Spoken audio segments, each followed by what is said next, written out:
Okay, picture this. The Japan National Stadium. Absolutely buzzing. It's September 14th, 2025. Thousands of people. You can almost hear the hum. Then this roar as the athletes come out for the men's 1,500 meters at the World Athletics Championships.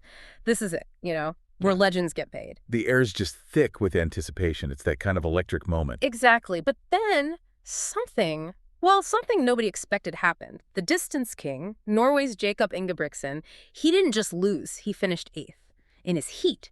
Yeah. Didn't even make the semis. And that anticipation, it just turned into this stunned silence, like a collective gasp, honestly. It really was a genuine shockwave, because this wasn't just, an off day.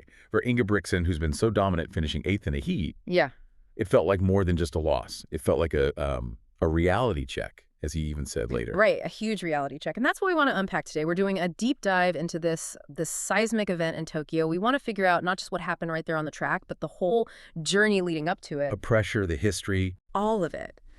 From his early days, this prodigy, through the incredible highs, the rivalries, the physical and mental battles, to this moment, this fall, and what it means for him and, frankly, for the whole sport. It's a massive story. It really is. And maybe we should start with the race itself, the 1,500 meters, the metric mile. It's just such a beast, isn't it? Oh, absolutely. It's this brutal mix. You need sprinter speed, but also incredible stamina. And tactics. All the tactics are everything. Like chess at full speed, people say. 4 laps, constant jostling for position, knowing exactly when to kick. And if you mistime it, even slightly, or get boxed in, that's it. Game over. Especially at this level. And for years, Jakob Ingebrigtsen seemed to have the code completely cracked. He wasn't just winning, he often dictated the races. He was the race, often, which is why it hit so hard. Let's talk about how he got there. Born September 19, 2000, Sandnes, Norway, running wasn't just something he did, it was like the family business. Literally, with his father, Jakob, coaching him, and his older brothers, Henrik and Philip. That whole setup, the discipline, it's become almost legendary in athletic circles. You hear stories. Intense doesn't even begin to cover it, I think. No. But look at the results. It forged champions. Absolutely. And we saw the signs so early with Jakob. Remember, 2017, he's just 16 years old, runs a sub-4-minute mile, 3.58.07 at the Prefontaine Classic. Youngest ever. That wasn't just a fast time. That was a signal flare. This kid was different.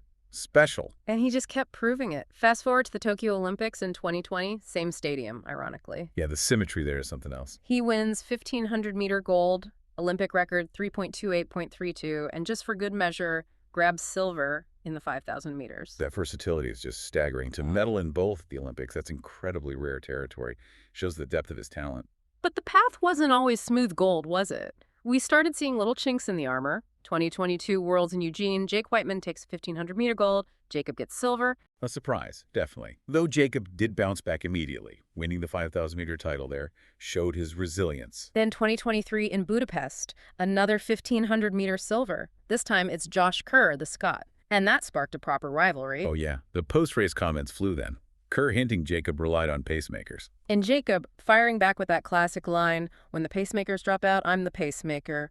Pure confidence. Maybe arrogance, some would say. That's Jakob, though. That swagger is part of the package. But then came Paris, the 2024 Olympics. A heartbreaker in the 1,500-meter, 4th place. Cole Hocker wins it for the U.S. That felt significant. It did, even though he defended his 5,000-meter title again, brilliantly, I might add. That 1,500-meter 4th place, it planted a seed. Maybe he wasn't unbeatable in championship chaos. Maybe the king was, human. His rivals definitely noticed. So going into 2025, he felt he had a point to prove, and boy, did he start the year like he meant business. The indoor season was just insane. February 13th, Astana, he runs one race. And breaks 2 world indoor records, the 1,500 meters, 3.3.60, and the mile, 3.45.14, in the same run. It's almost unbelievable. It's like rewriting what we thought was possible. Just pure dominance. And he kept going. World indoors in Nanjing, China. Gold in the 3,000 meters. Gold in the 1,500 meter. European indoors. Same again. Double gold. He was only the 2nd man ever after the legendary Haile Gebrselassie to do that double at World Indoors. Yeah. He wasn't just winning. He was making history again and again. He looked completely untouchable. But then the shadow, an Achilles tendon injury pops up shortly after Nanjing. And that just changed everything. Uh-oh.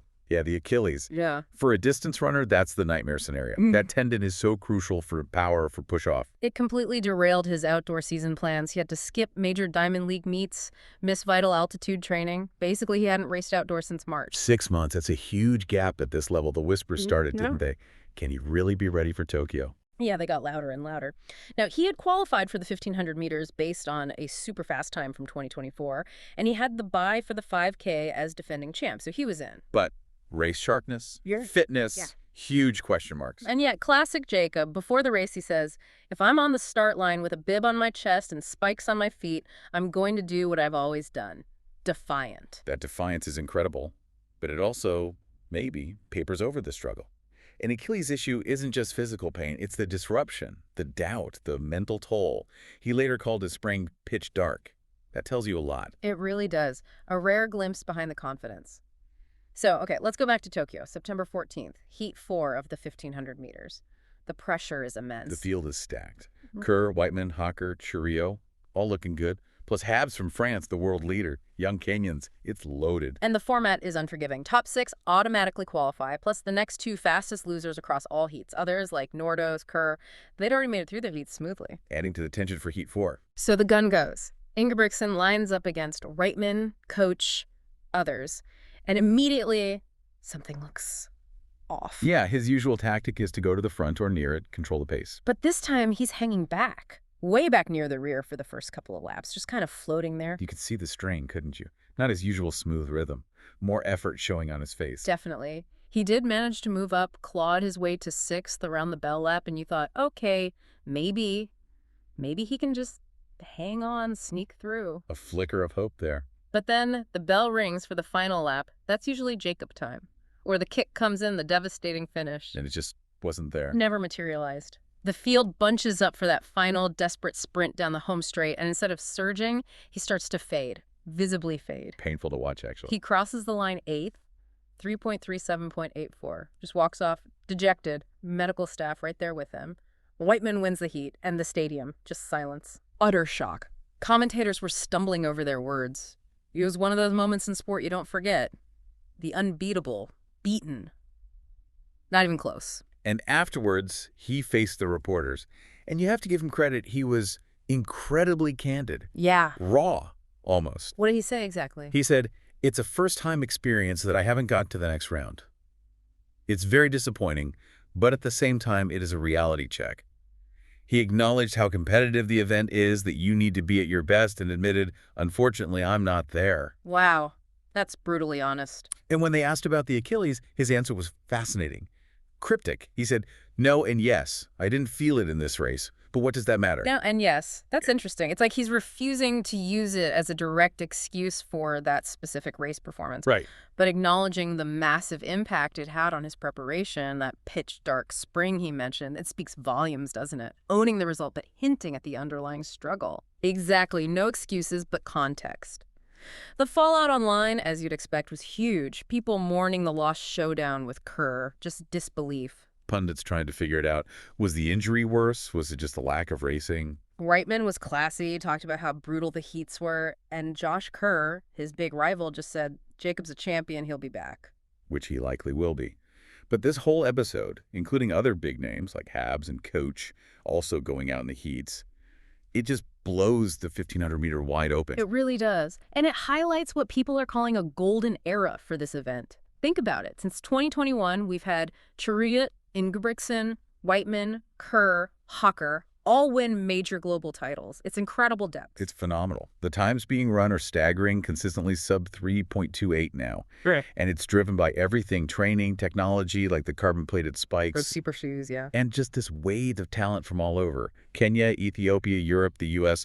The result, races decided by fractions, where truly anyone in that final could win. It makes it unbelievably exciting. But here's the thing, the kicker. Jacob's Tokyo story isn't over yet. Ah, yes. Yeah. The 5,000 meters. He's the reigning Olympic and world champion in the 5K. Prelims are on September 19th.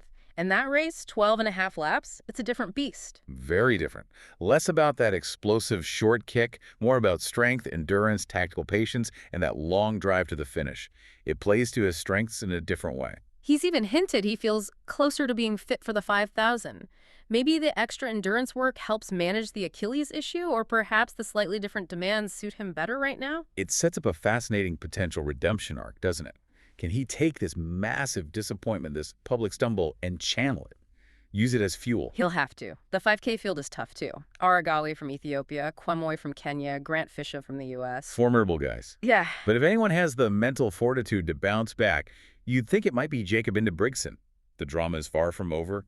It makes the 5K even more compelling now. Absolutely. So what we saw in that 1,500-meter heat, it was more than just a race result. It was a really powerful reminder, wasn't it, that even the athletes who seem completely invincible, they have their vulnerabilities. They're human. Exactly. But this stumble, however shocking, it isn't the end of his story. Not by a long shot. No way. This deep dive, I think, it really gets to the heart of elite sport. That constant chase for excellence, how unforgiving it is at the top. And the resilience you need. Not just to get there, but to stay there, to handle the setbacks. It's an incredible test. So as we look ahead to that 5,000 meters, you have to wonder, don't you, what does this all mean? For Jakob, for his rivals, for this whole golden era of distance running, does a fall like this just make the potential comeback even more gripping? I think it does. We've got front row seats, that's for sure. It's going to be fascinating theater.